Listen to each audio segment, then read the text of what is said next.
All right, it's time to get started here on what is this? Wednesday night. Of course, it's a Wednesday night. We do a live stream on Wednesday night. I should know that. I shouldn't have to think too hard about what day of the week it is when it's Wednesday night and it's the Panther-Lair Show here on youtube.com/Panther-Lair.com. You know the deal. You know what we always ask you to do: like this video and subscribe. youtube.com/Panther-Lair.com. I really don't need to tell the 20 people who are online when we first go live that you guys should like and subscribe, because you probably already have, and you're probably already subscribed to youtube.com/Panther-Lair.com. You probably already turned on notifications, so you probably got an alert sent to your phone that was like, hey, Panther-Lair's going live. Better tune in now for all the Pitt sports talk.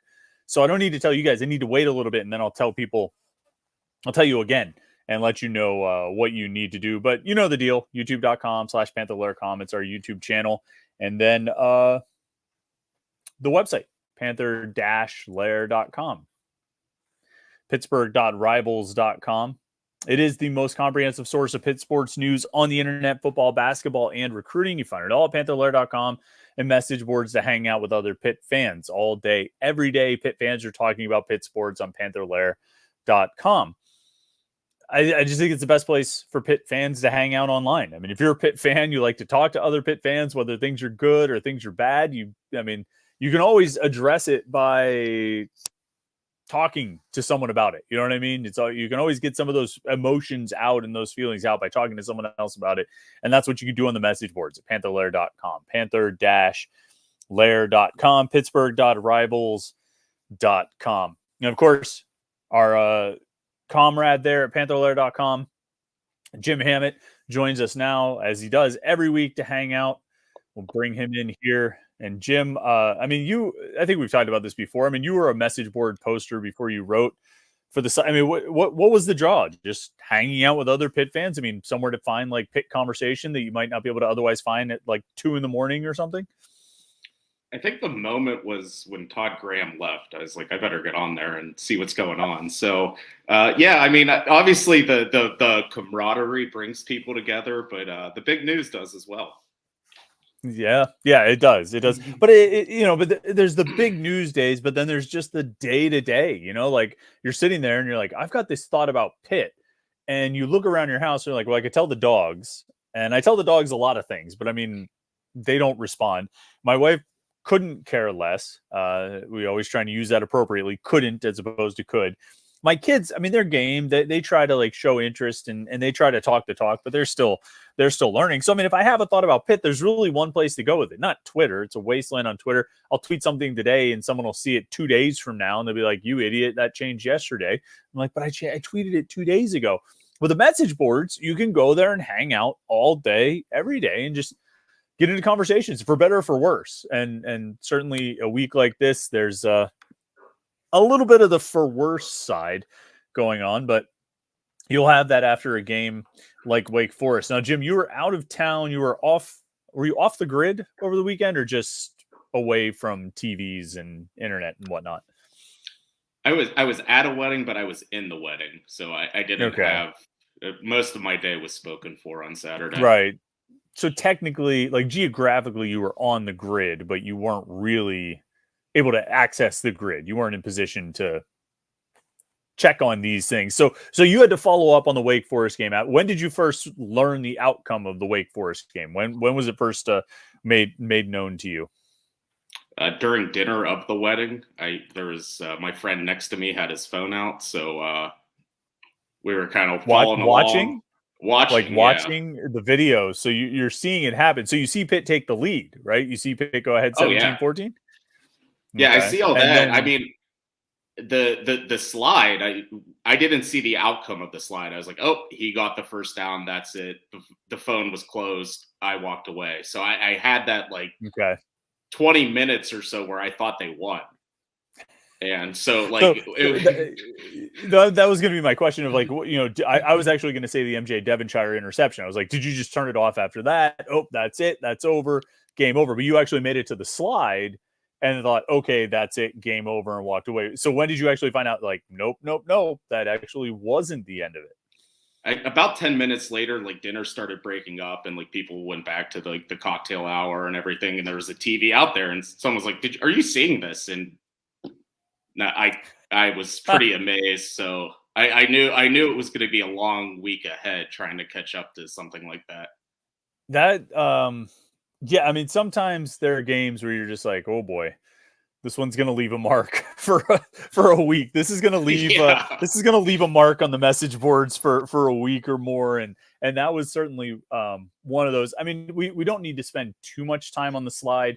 My thought is, by the letter of the law, like very specifically, very precisely, yes, I guess they're right. I guess he started to bend his knee and begin the slide at the 16, where the ball was at the 16 or something like that. But 99 times out of 100, and I mean, the ref, like we've all watched 100 replays of that slide. The ref is very emphatic. Like, he runs right to the 16. And I think because he must be thinking in his head, well, clock's still running. I got to get up there so they can spot the ball because it's late in the game and all this. By the very specific letter of the law, they were probably right. But who calls it like that? I mean, like, I don't know. What was your take? Do you disagree? Do you feel like that they blew the call? I mean, I guess by the letter of the law, and I think the league reaffirmed it today or yesterday. They stood by the call, which, again, I mean, technically yes, but I mean, anyone watching the game, anyone saw what he was trying to do. Like, you could look. It's like, oh yeah, he got it. He got over the yellow line to gain. And you know, I know at first Narduzzi said something like, "Oh, he should have dove for it." That he walked that back on Monday. He's like, he did the right thing. I mean, the whole role of the slide for the quarterback is to protect yourself. So he looked, oh, okay, I got the first down. I'm going to protect myself, hold on the ball, keep the clock moving. He did everything he was like coached to do. He like did all three things, and he got punished for it. And I get like the whole like the slide rule and how it's interpreted and why it is that way, but like it feels like we're kind of going too far, interpreting it too strictly a little bit. Yeah. I mean, I guess like the specific rule would be that, oh, you get the ball is spotted where you gave yourself up, and you gave yourself up at the point where you began to slide, right? Where you start bending your knees. And that's the freeze frame in the screenshot that everybody has looked at, is that, yeah, his knees are bent into a sliding motion before the 17. And, you know, and it does suck when they show the Florida State one, the Jordan Travis one, where he is like basically like sliding on his butt across the yard line. I mean, like it's not even close. I'm surprised they didn't get the call. I don't think there was anything intentional there. I just think that I have to imagine even Wake Forest was surprised. You know, I haven't seen any shots of their sidelines. We haven't gotten back from our guy who was set up there filming all of Wake Forest sidelines yet. So I don't know how they reacted to that play. But I have to think even Dave Clawson was like, oh, damn, we lost. You know, like, oh, you got the first down. And then like, wait, what? They're punting now? And, you know, so I don't think there's anything. I mean, it happened. And that was one of a number of mistakes. The Donovan McMillan penalties, I mean, both were stupid. You know, like both were stupid. Pat Narduzzi tried to claim that it was, he was just pulling the guy off the pile. No, he dragged him like 3 yards, 4 yards. Like, that was stupid. And then he got up and shoved a guy. Like, yes, you're gonna, you know, Narduzzi acts like he didn't know what happened there either. But I'm sure you watched on the replay as well. I mean, he bumps into a guy and turns around and shoves it. Like, what did you think was going to happen? And that cost them what? They moved from like the 28 back to the 7. It cost them 21 yards. You know, that, you know, terrible, like crucial mistake. And then the punt and the Blake Zubovic holding too, quite frankly, because even though Wake Forest declined the penalty, it stopped the clock and allowed Wake Forest to save a timeout that they ultimately ended up using on their own 4th down play that they converted to, you know, eventually lead to the touchdown. So my point is, in that final like 68 seconds of the game, Pitt blew it about 5 different times in pretty amazing fashion. But my contention all week, and I think you probably would agree about this, is yes, they had opportunities to close the game out there, but they also had 10 possessions where all they got was a field goal. And that, I say, and you know, I want to know what you think, that's where they lost the game. I would agree, because you never want to see your defense give up 2 touchdowns in crunch time, 2 touchdowns in the final 3:15 or whatever it was. But they shouldn't have ever been in the position to defend the whole game coming down to those 2 possessions. You should have more than 10 points at that point. And I mean, just even whenever I didn't see the replay initially, you look at the box score and it doesn't really make sense because they improved in a lot of areas, and they outgained Wake Forest. They were better on third downs. They had more first downs than usual. It's just they couldn't find the end zone. They would have, instead of 3 and out, they would have a 6 and out or whatever, whatever it was. They could get that first down, not the second one. And it's just it's continuing not to sustain drives. And I don't know if there's one specific area you could put it on. I mean, execution, play calling, both. I mean, there's so many 3rd and 1s where they're just running slow developing plays that had no chance of working, and they didn't work all game, and they continued to run them. So yeah, it's a frustrating game whenever you finally kind of break out on offense, and we kept talking about all week. Get the ball to Kenny Johnson. Let Bub Means continue to do his thing. Konate Mount, like all these guys touched the ball. All their numbers were better, and they still lost. They had less points and less yards, and it didn't make sense. Yeah, first 400-yard game of the season, and they lose. First time they've had a 300-yard passer, a 100-yard receiver, 100-yard rusher in a game since Virginia in 2021, and they lose. Kenny Johnson, 3 third-down catches on the first drive, including a 3rd and 1, which everybody keeps bringing up like you did, like 3rd and 1, 3rd and 2. On the first drive, they had a 3rd and 1, and they threw it to Kenny Johnson for 4 yards, which that's kind of amazing, right? Because later when they had 3rd and 2 and they ran it with Sebo Flemister, they lost 2 yards, which actually was about it. I think they had a 4th down or 1 or 2 4th downs that were really short, but most of the 3rd downs were like 3 yards or more, although 3rd and 3, Rodney Hammond ran for a 0 gain. Yeah, it didn't make a lot of sense. And it didn't make a lot of sense to put up the stats that they did. And, granted, Christian Bear ends up with, 305 yards. He got 41 on his final throw of the game. And it was a Hail Mary that only went halfway down the field. So it wasn't, but those yards count. I mean, we're still going to count that for his totals and Konate Mumfield's totals. What'd you think of Bear overall in this game? 305 yards, no interceptions. Again, didn't get sacked, threw a couple touchdowns. What was your reaction to watching him play? I mean, I think you could take a silver lining again with his performance. I think he even got better from the Louisville game to this game. I think he again still looked comfortable.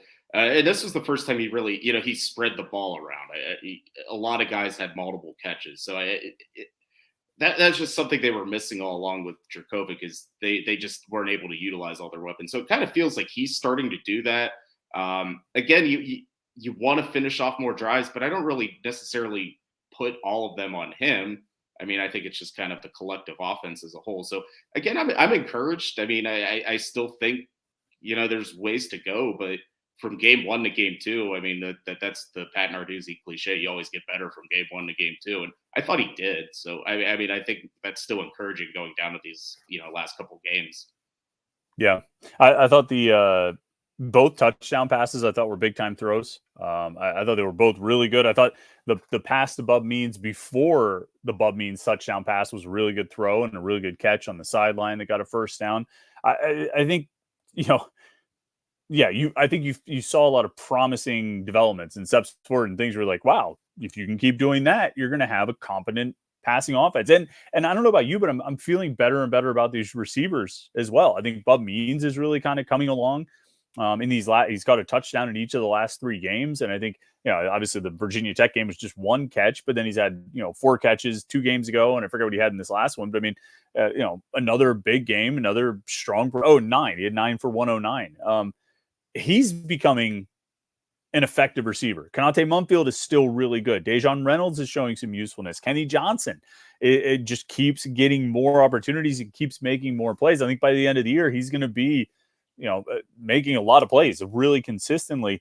So I like how those guys are developing. They're still not getting Gavin Bartholomew involved enough, but with the way Bear's throwing, the receivers are getting a chance to make plays, and they're actually making more plays than I maybe thought they were capable of. I was really down on the receivers at the beginning of the year, preseason, but kind of like this group right now. I mean, if all these guys decide to come back, I don't think that's the worst thing, because I think you got something to build on with not just the young guys, but even some of the older players too.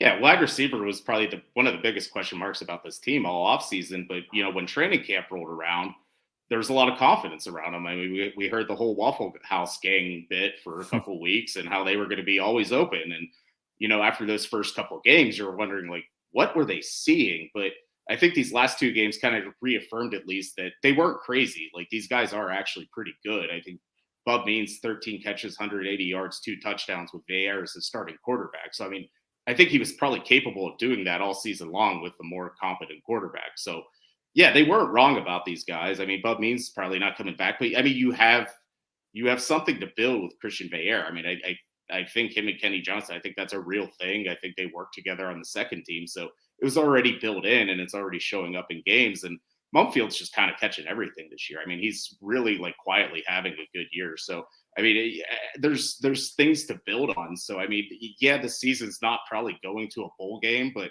again, if you can continue to develop that kind of connection and, you know, at least have an idea about what your offense can be, I mean, I still think that's what you're shooting for in these last 5 games.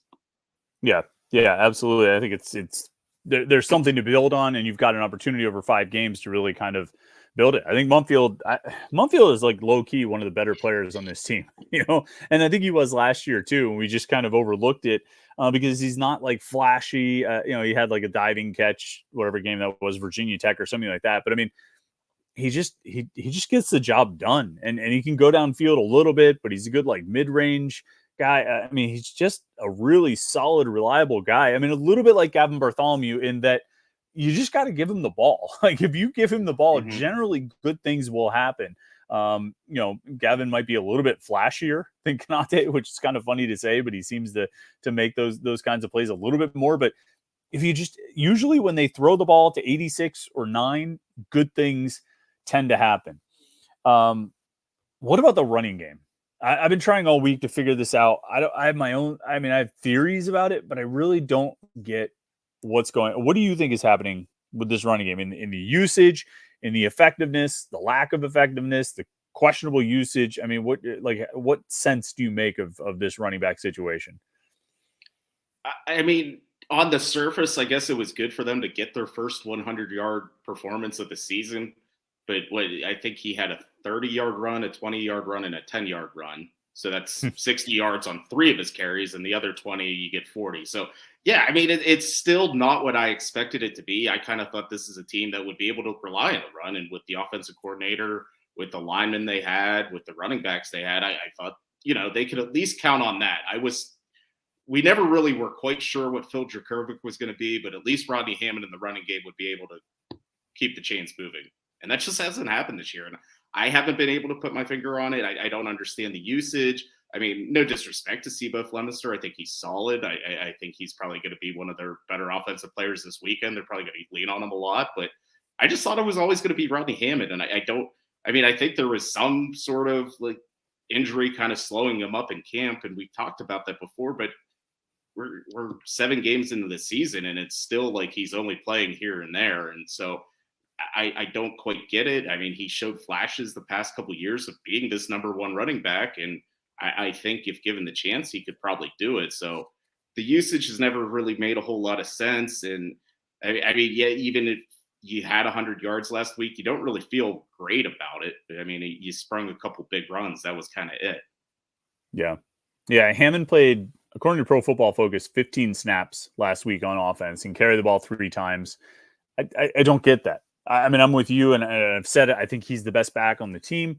I don't get it. I don't see how Sebo Flemister, despite having a couple of those longer runs, I don't know how he was the hot hand and Rodney Hammond wasn't, when Rodney Hammond never really got a chance to show if he could or couldn't be the hot hand. It just didn't make sense. It still doesn't make sense unless it continues to be. Look, I mean, there's 2 options, and I said this week. I mean, I think there's 2 options. Either it's a lingering injury issue that they're still trying to protect him and give him a chance to recover, or it's just mismanagement. You know what I mean? It's one or the other, because I can't be convinced that Sebo Flemister is the better option, and I can't be convinced that Sebo Flemister is running better in any given game when Rodney Hammond is not getting opportunities in the game. So he had 3 carries against Wake Forest, and he had 11 carries against Louisville, and went for 50 yards, whereas Sebo Flemister had 13 for 27. So was Sebo the hot hand to take those handoffs late in that game and get 1 yard, get 2 yards.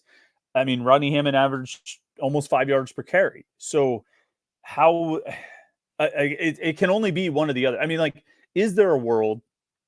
I guess I would ask it this way. And do you think I'm right that it's either one or the other? It's either injury or mismanagement, or is there some alternate universe where Sebo Flemister actually is the better option? He is the hot hand, and he's the better player, and he's the guy who gives them the best chance to get the running game going. I mean, like, is it possible that they believe that, or was that just fall under the umbrella of mismanagement? I think it falls under mismanagement a little bit. I mean, like I said, no disrespect to Sebo. I think he's a good player. Pat Narduzzi talked about his leadership, and I mean, we've talked to him. Like, he's a good dude. Like, I think he's good in that locker room. I think he has a voice. So, and he's capable of making plays. He's made some good ones this year. I just think there's a world where they can commit to the running game more than they have, and commit to using Rodney Hammond more than they have. And I think that's part of the reason they're 2-5 right now. I mean, yeah, a lot of it falls on bad quarterback play, but the running game hasn't been good either. So, I mean, there's been chances to improve, and they did it with quarterback, and it's worked out. And, you know, maybe it's time to give Rodney Hammond 20 carries this weekend and see what happens. Yeah. I feel like, so what was it? Was it West Virginia? He had 14 carries in that game. He had 14 against North Carolina as well. But I think those two games, or maybe it was just one of them, it felt like, right, they went really heavy with him. I feel like even the Carolina game, it was like the first, maybe even into the second quarter, they never brought another running back out. It was all Hammond taking all the snaps, and then he just disappeared after that, you know. And I don't know if he tapped out or if they went with it. It just doesn't make sense. I'm almost to the point, I'm like, well, all right, if you're not going to play Rodney Hammond, let's see if Derek Davis can make some plays. You know what I mean? Let's see if Montrevious Lloyd can make some plays. You've only used Lloyd, I think, in one game so far, maybe two. So you've got at least 2, if not 3 more games to play with him before you burn his red shirt. You might as well see if he can make some plays. And if you have to take him out on 3rd down and bring in Daniel Carter or Sebo or Rodney or whoever because you don't trust him in pass protection, fine. You know, if it's 3rd and 7, you're not really tipping your hand to like, oh, they're going to know we're going to pass now. Well, it's 3rd and 7. Everybody in the world's going to expect you to pass. So bringing in your pass blocking running back is not the worst option, but give them a couple of carries on 1st and 2nd down. See if one of those guys can make some plays, because somebody should be able to do something here. I actually think the offensive line had a pretty decent game at Wake Forest. And actually, if a decent games the last 2 weeks. Christian Bear, in his 2 starts, he's been sacked 1 time. That was against Louisville. That's pretty good. You know, I mean, I think they're doing a good job keeping, he's not just escaping every blitz that gets into the backfield. I think they're giving him good time in the pocket. I think they're creating some space for him and allowing him to have time to make throws. It doesn't make sense that it's not translating into the run game, though, and the backs just aren't getting anything done. Is it possible this is a better pass blocking line than run blocking? Is it possible that that's where the issue is, that we're going to spend all our time talking about the personnel decisions with the running backs, but really the problem is with the offensive line and the run blocking? You would think no, because, you know, younger linemen tend to be better at run blocking just because that's what they're used to doing in high school. They always say that the transition is going up against, you know, defensive ends built like receivers. Right. So you would not expect Ryan Baer to be a great pass blocker, but you would think he'd be a pretty good run blocker. And same with Terrence Moore and BJ Williams and Ranson Taylor. I mean, I think that's what you would expect. So I don't know if it's that. I mean, I don't quite get why they haven't been able to do it, because of who the offensive coordinator is. And because what they were able to do on the ground last year. I mean, Izzy at Banacana was great, but like the whole scheme was designed for him to gain yards. So you would think whenever your passing game's struggling so much, you would have been able to do that this year. I know the offensive line's been jumbled, and I guess maybe that's been tough to build cohesion. They always say that's an important thing when you talk to offensive linemen. I don't know. You know, we're 7 games into the season. We've kind of been talking about the same things, and we're still not really close to getting an answer, I guess. Yeah.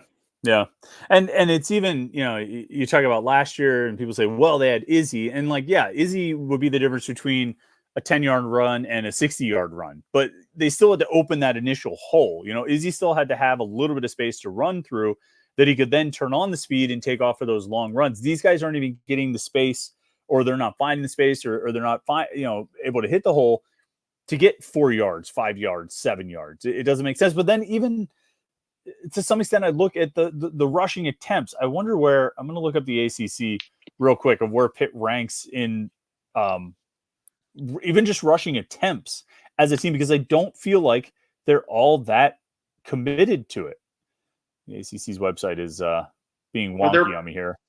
Well, I think one has 60 carries, one has about 68, so it's 120 carries for your presumable number one running back split.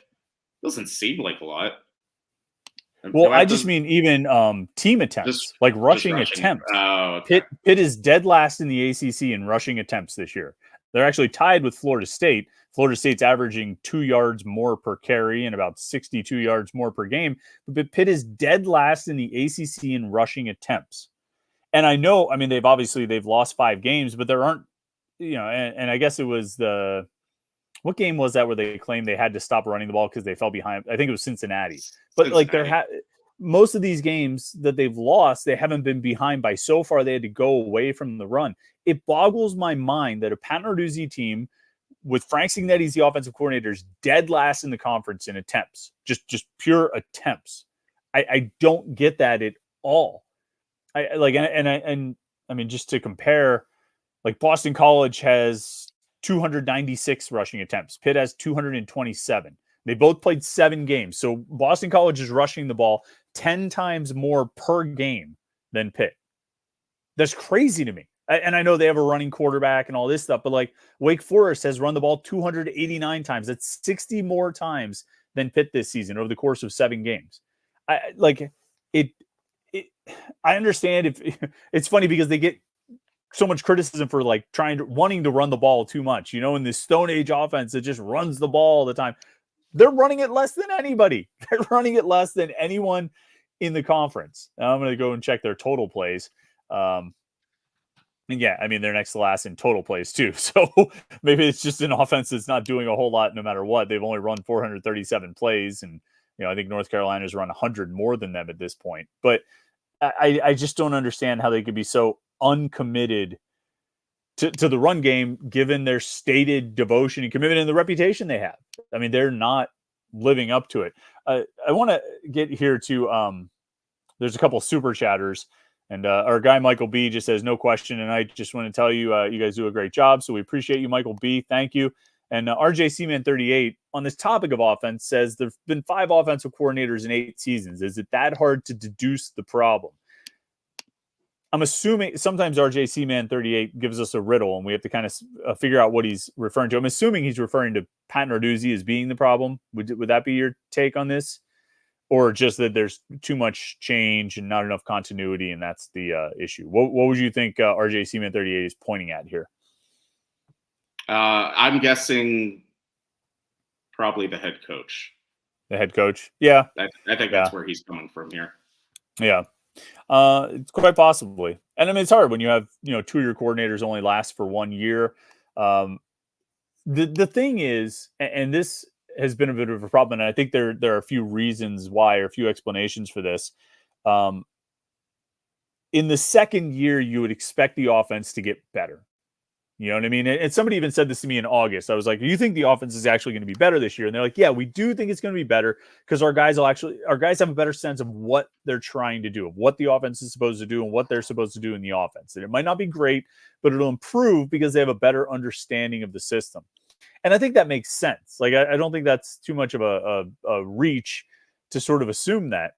But it hasn't happened. Now, a big part of the problem is the quarterback that they chose. And they screwed that up and stuck with it for 5 games when they should have been done with it by halfway through the 3rd game. But that's all, water under the bridge at this point.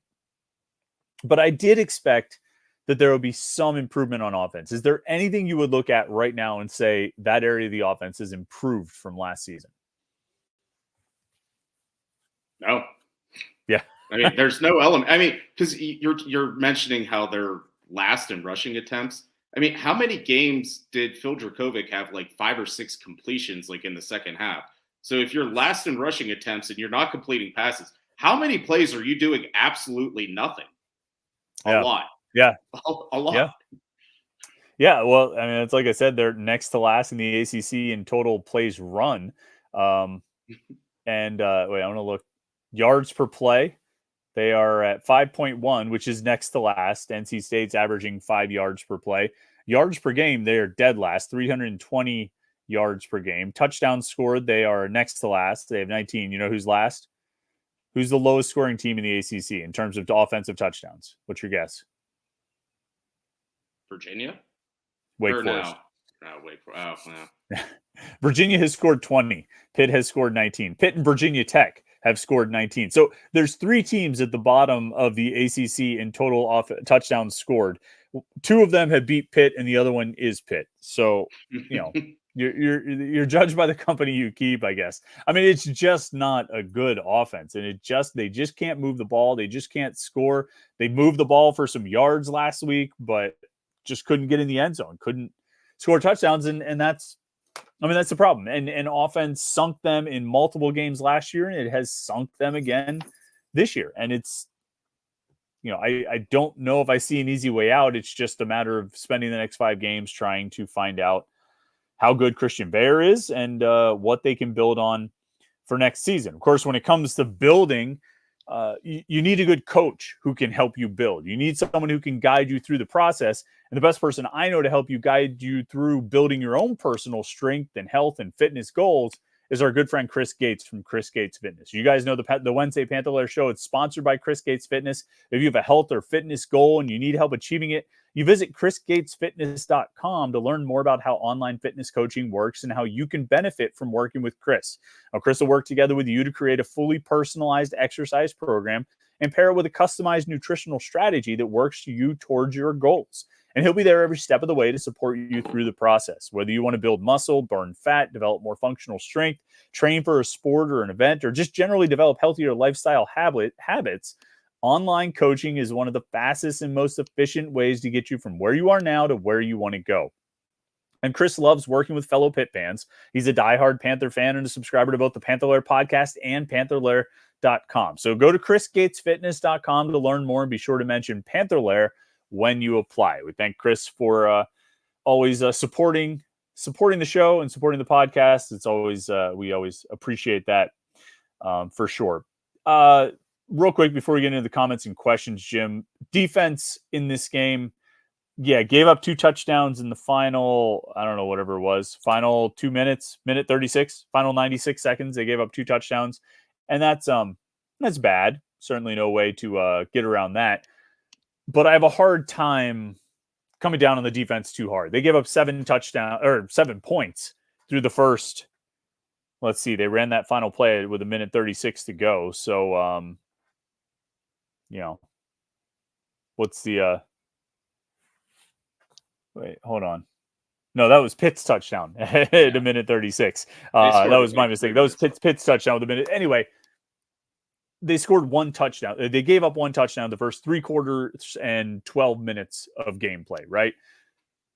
I have a hard time holding them too accountable for this game. Am I letting them off too easy? Should I be giving them a harder time for giving up those touchdowns?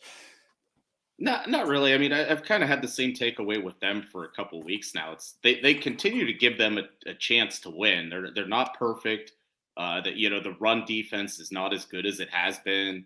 I mean, the pass rush is still pretty good, but not like where it normally is for them, I guess. I think they're, normally they're like 1 or 2 in the nation, and they're not quite there this year. But it's a pretty good defense. It's a competitive defense. I think that whenever you look at them top to bottom, it's a lot of veterans that maybe aren't stars and a lot of young guys that are hoping to be stars. And I think what you get is a pretty good defense. And I think that's kind of what they are. I mean, yeah, you'd want them to be better, but they give this team a chance to win every week, and the offense is not taking it from them. Yeah.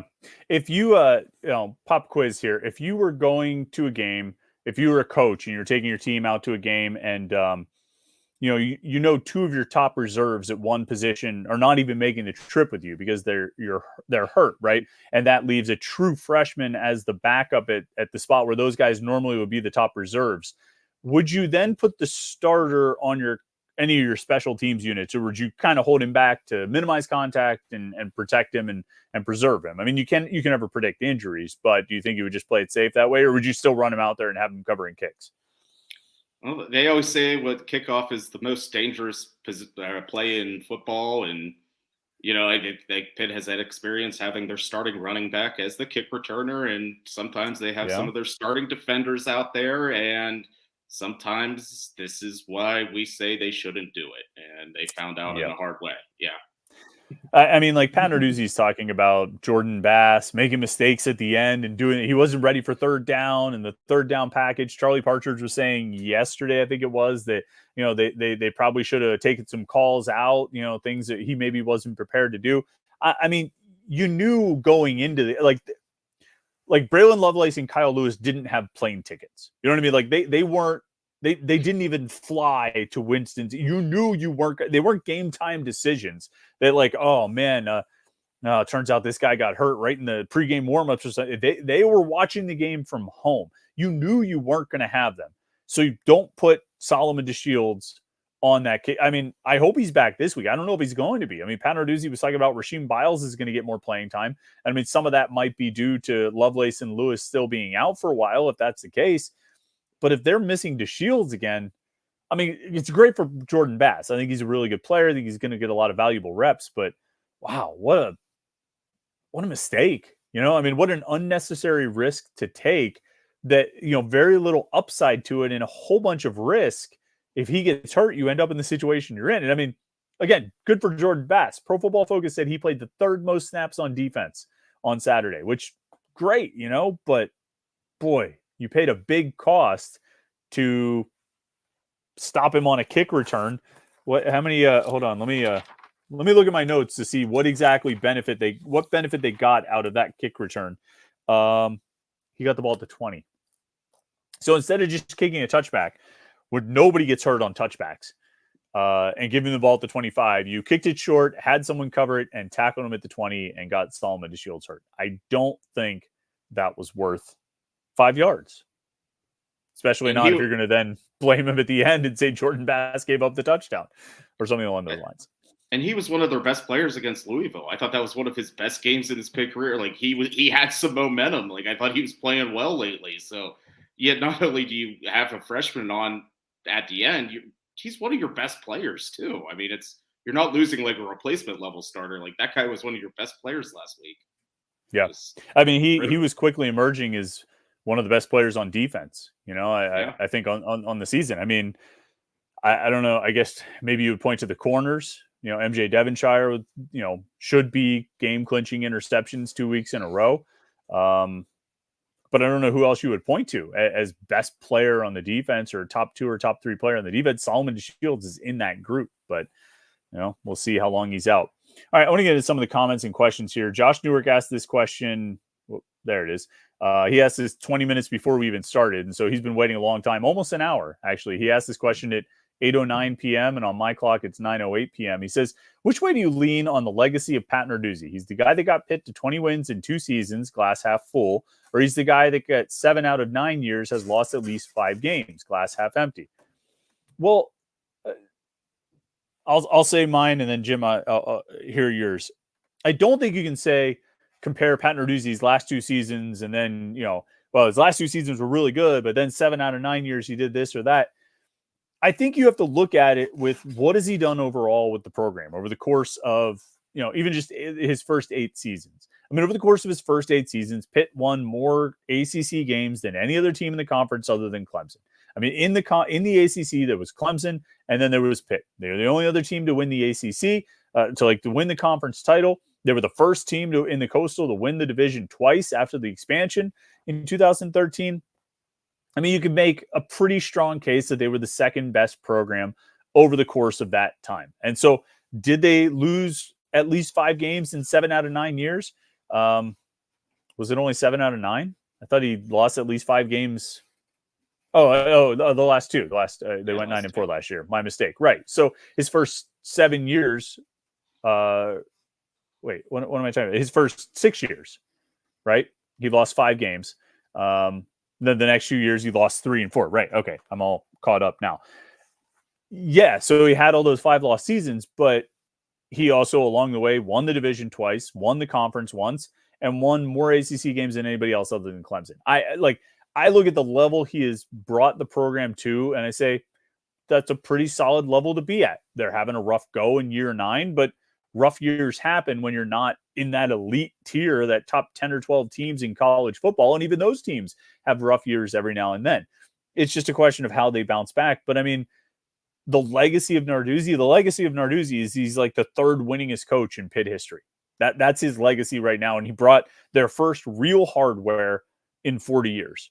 So that's his legacy, which I don't think is a bad thing. And I don't think you have to be glass half full or half empty. I think that's a net positive. Yeah, my glass would be more full on Narduzzi than empty. I mean, I think he's done a lot of good things, and you mentioned the 2 division titles and the most ACC wins, and like the past 3 years, the most draft picks in the ACC. I mean, they're doing a lot of good things, and I would always say prior to 2021, he's done all the program building. He just needs to have that big breakthrough year to kind of show he's doing it right, and he did. So I can't really take it away from him 2 years later. I mean, he had the big breakthrough season that everyone kind of wanted him to have. So I think Pitt's talent level has been pretty good through the years. I think he's gotten good players. It's relatively clean. You don't hear about a lot of trouble. So I mean, I think he's doing the job he's asked to do, and within the confines of what Pitt is in this whole world of college football. I mean, Pitt is kind of in the middle of the pack of the Power 5. That's kind of what they are. So how many other teams in the middle of the pack of Power 5 have won a championship in the past 5 years? Probably not many. So, I mean, I think he's doing a good job. Yeah. And I think for the teams that are in that middle tier, and that middle is like a giant group, you know what I mean? It far outweighs, in terms of number of teams, it far outweighs the very top tier and the very bottom tier. And I think for any of those teams in that middle tier, it's always going to be cycles. It's going to cycle up and it's going to cycle down. And we've talked about this before, that when you cycle up, you hope that you can capitalize, and you'd like to capitalize all the way to a college football playoff spot. But I think winning your conference is a pretty good place to be. And Pitt was able to do that. The key is that when you cycle down, you try to minimize it and not make it quite so rough and quite so bumpy. You make it 5-7, where you end with your freshman quarterback giving great hope to the future. You cycle down in 2020, let's say, where I think we've talked before that they pretty much hit rock bottom after the Notre Dame game, but then they rallied and won some inspiring games to kind of finish out that season. This year is a year where they're cycling down, and it looks like it's going to sting. You know what I mean? It doesn't look like you're really going to have a soft landing on this one. You're going to have to bottom out a little bit, and it's going to suck, and you're going to take your lumps, and you're going to try and improve. But I mean, I think for all these programs here, I mean, they cycle through. They cycle up and they cycle down when you're in this middle tier, because you're just not going to recruit consistently enough to stay at the top, through the personnel turnover that you have in college football. And so it's, that's where they are. That's the tier they're in. And I think their success has been, pretty solid and pretty, I don't want to say consistent, because again, there are the cycles, but I think it's been pretty solid and respectable over the course of, the last 8 years. Now it's a bad year this year, but and here, this is a good point actually from RJ Man. He says, no one minds a down year. It was the moronic decision to not bench the quarterback before they went 1-4. I don't disagree. I don't disagree. I don't think there's anybody that will disagree at this point. I mean, I think, if you gave Panther-Lair truth serum, you probably would get the same answer out of him. And I think even the most ardent Pitt defenders and supporters would say the same thing, that, yeah, they screwed up. And whether you want to say they screwed up in the decision before the season to go with Phil Dracovic, or whether you want to say they screwed up in sticking with him after the Cincinnati game, or after again, my turning point was the first half of the West Virginia game. At halftime there, I said, you've got to change this. You can't keep doing this. And then they kept doing it for not just the second half of that game, but the next game and the next game after that, and sank them into a hole that they probably wouldn't be in right now if they had a different starting quarterback, if they had made a change. And so, like, I actually get where RJ Man is coming from here. Like, a down year is one thing. A down year that sort of feels like it's self-inflicted, that's something else, and maybe kind of makes it a little bit harder to stomach. I agree. I mean, there's a lot of things that could have been avoided with this season, and some personnel decisions from the staff to the players on the field could have gone a lot differently, and they probably wouldn't be in the spot. But you have to wear it, I guess. Yeah, and maybe a lesson was learned. I don't know. We'll see. Josh Newark says, "Did Pitt lose to Wake Forest because they forgot the blue vase?" I don't. I don't know if they took the real blue vase, but I think some of the players have little blue vases. I assume they took. He says, finally, where's the Panther-Lair meet and greet in South Bend? Jim, you have anything planned for the trip to South Bend? Panther-Lair meet and greet? Now, are you sponsoring it, or is this just going to be thrown together? Or... Sponsoring it. I'll endorse it. You have my support, but okay. I'm not. I mean, like, I don't know what kind of sponsorship you want me to do. You know what? I will shout it out on Twitter because I mean I got a lot of followers. So I mean that's worth more than money. I mean you can't really put a dollar value on the impact of an influencer like myself shouting out a meetup. So if you get something planned, Jim, you let me know and I will shout it out. Okay. We have the Panther-Lair brand backing. Let's see. Swim Boyd, what was your favorite message board threads from over the years? You have any that stick out? I don't know if I have any, but do you have anything that sticks out to you? Well, it was kind of funny because I texted you about this earlier. Like Missouri lost like their big recruit, like their equivalent to Robert Foster. So I checked their message boards, and it's funny how like the colors on the website are different, the names are different, but like the categories are the same, the topics are the same. It's like use this money to get it to this player, and we should never recruit players from St. Louis private schools. And I'm like, it's like I've seen all of these like complaints before. So I mean that kind of reminded me of just like what was it 2 years ago? Like the whole Efton Reed, like that went on for like 7,000 pages. Like that was just the same type of recruitment. And like those are the ones where like after the sting happens, it becomes funny. So like everyone kind of rallies in mourning. So right. Those whenever you lose a recruit, those ones always stick out. So where's Efton Reed's in the ACC now, isn't he? Where did he go? So he went LSU, Gonzaga. Did he go to Wake Forest? Is he at Wake now? Or Georgia Tech or someplace like Wake Forest. He is at Wake Forest. So he'll finally play at the Pete. Finally get to see him. Yeah. The only message board threads I really remember are the guy who found that if you slide a mustard jar across the counter at a certain speed, it sounds like a panther growling. And then he also made his own version. But it was an incredible video. And then he also made a video of himself singing over Tom Sawyer, but singing about Tom Savage. And but I don't think he had like a karaoke version of Tom Sawyer. So he just had to sing loud. So his vocals would be louder than Geddy Lee's vocals. So I miss that guy. I forget what his username was, but I wish he would come back and bring that mustard jar thing back. Byron Flex says he sees Pitt signing not less than 21 from the portal. What's your number? 12. I mean, I don't think they're going to sign 20 portal guys, 20 transfers. I would say 12 or less. Jim, you have a number in mind? 6 to 8, probably. I mean, I still think with the recruiting class, they're probably going to sign close to 23, 24. So I don't think they're going to have 40 new players next year. No. I don't think, although they could. I mean, they removed the limit on 25-man signings, but yeah, I agree. I don't think they will either.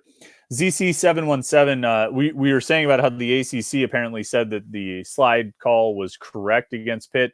ZC717 says the ACC really made themselves look bad by issuing this statement, but not addressing the Jordan Travis situation. It makes it seem like there's a double standard.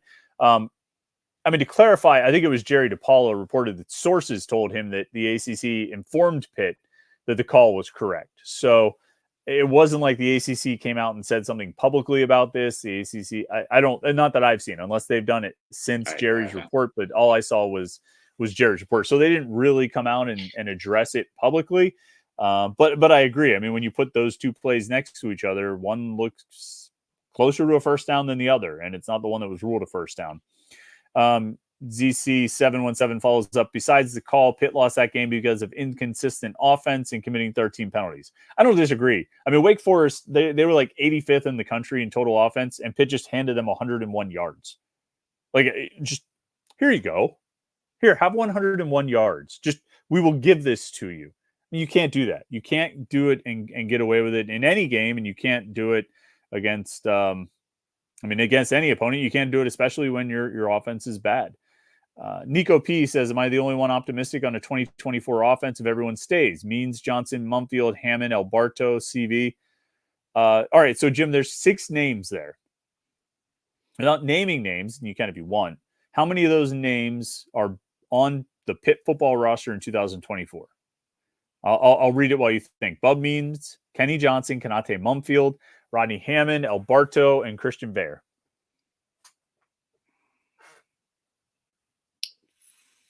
Four. Yeah, that's the number I was thinking too. Do you think Alberto comes back?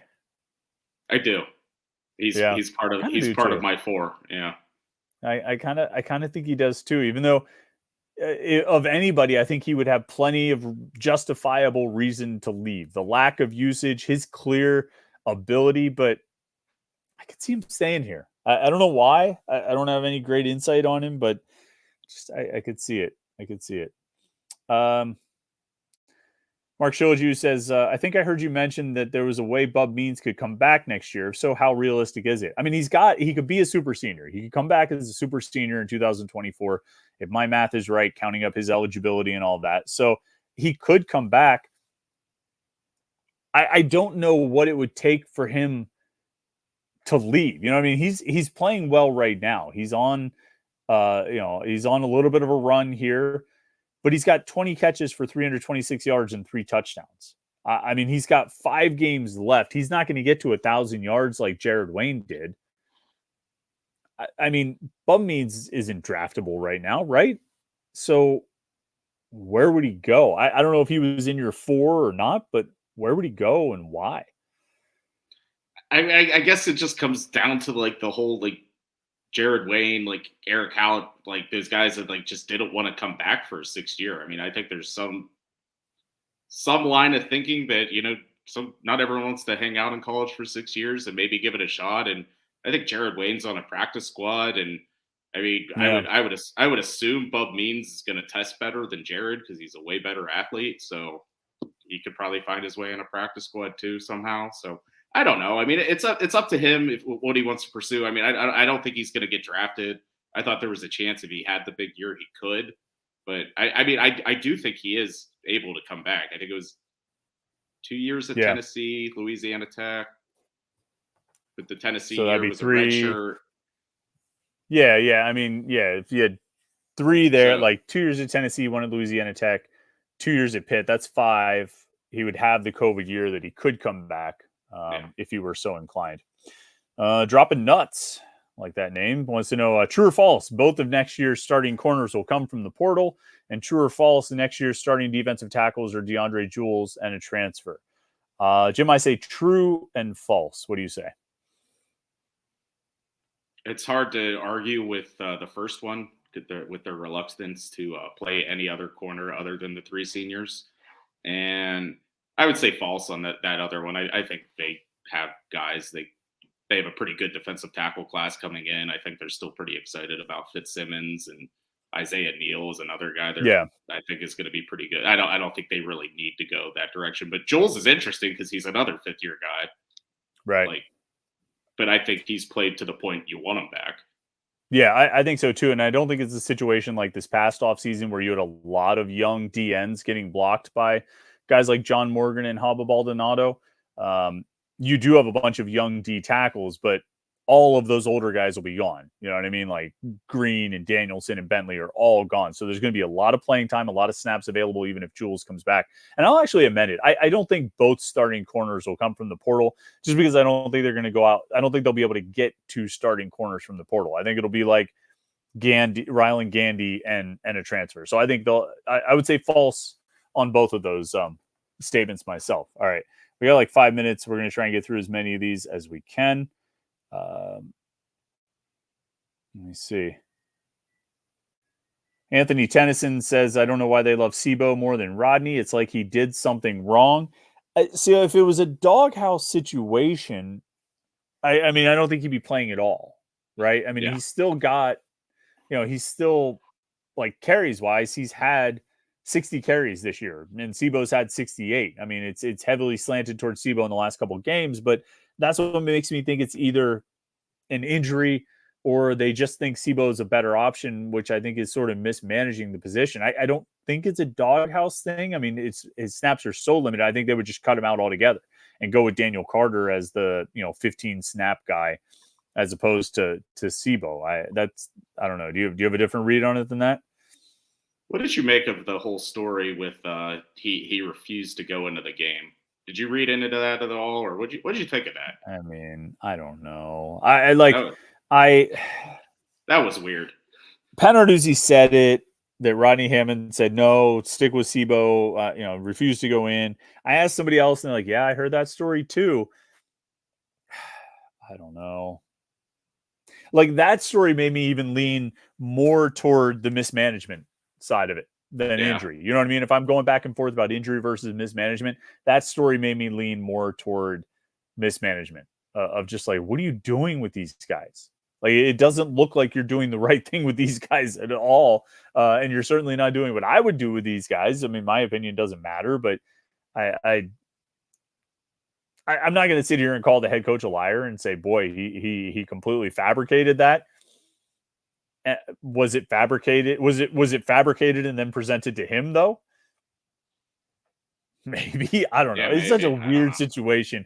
The Pitt running back situation in 2023 is only overshadowed by the quarterback situation in terms of weirdness. I mean, I don't know.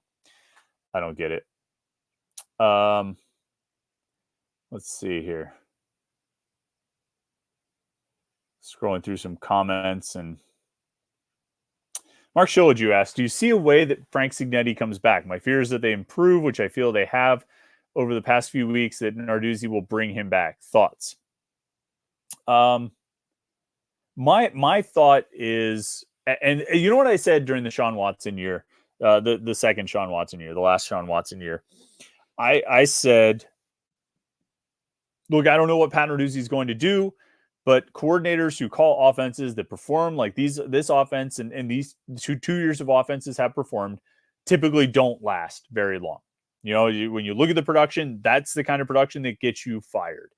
And I look at this right now.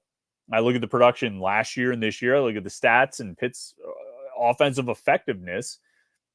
And yeah, I'm like, those are the kind of numbers that get you fired. And even if they improve late in the season, I don't think you can overlook the entirety of what these 2 years have been of 25 games, what it'll be by the end of the regular season, 25 games where so far at least 20 of them have been pretty much defined by bad offense, with very few exceptions. What game would you look at over the last 20 games where you would say, boy, the offense was really good?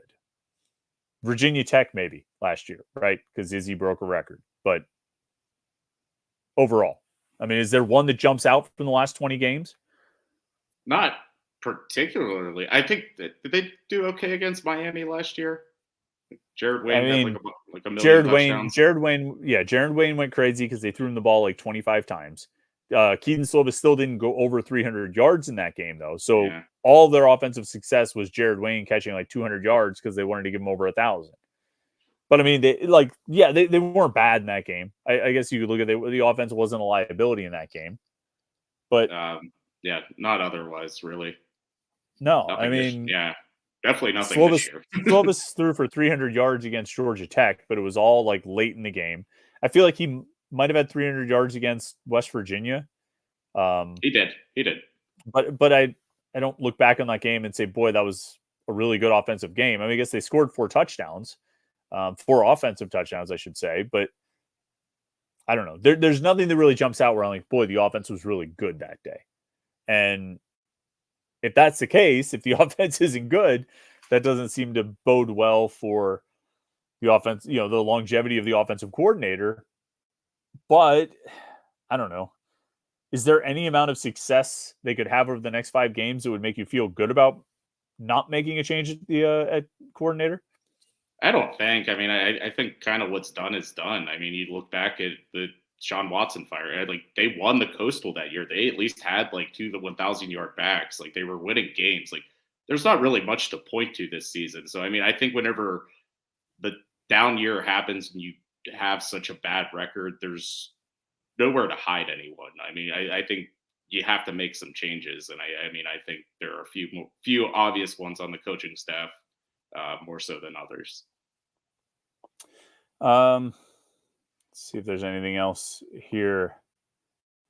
No, I think we pretty much covered most of it. Any final thoughts on this Pitt Notre Dame game? Well, it's Mark Shilju wants to know if there's a prediction for the weekend. So I'm not going to ask you for a prediction necessarily, unless you have one. Is this going to be another weird, close Pitt Notre Dame game? I think like 5 of this last 6 in South Bend have been decided by like a touchdown or less, or something like that. I think the last time Narduzzi played out there, that was like 1914. Maurice French had a big kick return. So, I mean, can they do that? Can they have this weird magical game where they almost upset the Manti Te'o team, then the 2 number 2s on the field at the same time? I don't know if there's going to be anything like that. I'm expecting probably not. I think it's going to be pretty straightforward. I think Notre Dame's just going to show they're a better team. And, Narduzzi's comments about Notre Dame on Monday were pretty straightforward. He's like, they look really good. Like, they recruit really well. Their guys are huge. They're big. They're athletic. They look like a football team, and I think they'll kind of show that on Saturday. Do you think it'll be more like the 2018 game or more like the 2020 game? Probably somewhere in between. Like, I don't think they're going to lose 45-3. Come on, pick a side. I guess there's a world where Pitt can not keep it close for a couple quarters and kind of fade down the stretch. Maybe not as dramatic as they faded down the last 3 minutes this week, but they might. They'll show some fight in the first half, I think. Yeah, maybe they can sneak Nate Yarnell out there as a punter, sneak him out there on the punt team, put him in like, what does Pitt's punter wear this year? 92 or something like that. Maybe they can sneak him out there in 93 or something, and 98 or something, and sneak him out there for a trick play like they tried with Jeff George Jr. back in 2018. That worked out really well, in case you don't remember. But yeah, well, I'm trying to think of the alternate universe that Phil Dracovic was good this year, and like the storylines and the stories we'd have to write about Phil Dracovic returning to South Bend, leading this 6-2 Pitt team. He's going to show them that he can play quarterback. Like, that's what this week was supposed to be. Like, the stories were already written. So he's going to throw the pass on the fake punt, is what you're saying. Yeah. He's going to make a big play in this game. It's going to be the big, but it's going to be some weird stuff. Like, he's going to catch. Do you remember like 2017 when they played at Virginia Tech and they ran like a fake field goal, and like whoever it was, Winslow or somebody, threw a touchdown to Nathan Bossery. And I don't know if you remember that, like a trick play. That's what it'll be. It'll be Phil doing a trick. Phil is going to learn how to long snap this week, and then he's going to catch a touchdown on a fake field goal. So can't wait. We just gave it away. I hope Marcus Freeman is not watching this live stream, but I do appreciate everybody who did watch the live stream tonight. Make sure you like this video and subscribe. youtube.com/Panther-Lair.com. Head over and check out the website Panther-Lair.com to read all of my stuff, read all of Jim's stuff, read all of the message board stuff where all the Pitt fans are talking about Pitt sports, football, basketball, and recruiting. Appreciate everybody who tuned in tonight. We got 2 more morning pits coming up. We're going to talk a little hoops on tomorrow's morning pit, and then we'll have the mailbag on Friday. And then, of course, we'll have the post-game live stream on Saturday after the game. Jim will be out there in South Bend with all the coverage, so stay tuned for that on Saturday. And, yeah, just generally enjoy the rest of the week. Jim, thanks for your time tonight. We appreciate you. Appreciate everybody who tuned in. You guys have a good week, and we'll talk to you tomorrow on the morning pit and Saturday on the live stream.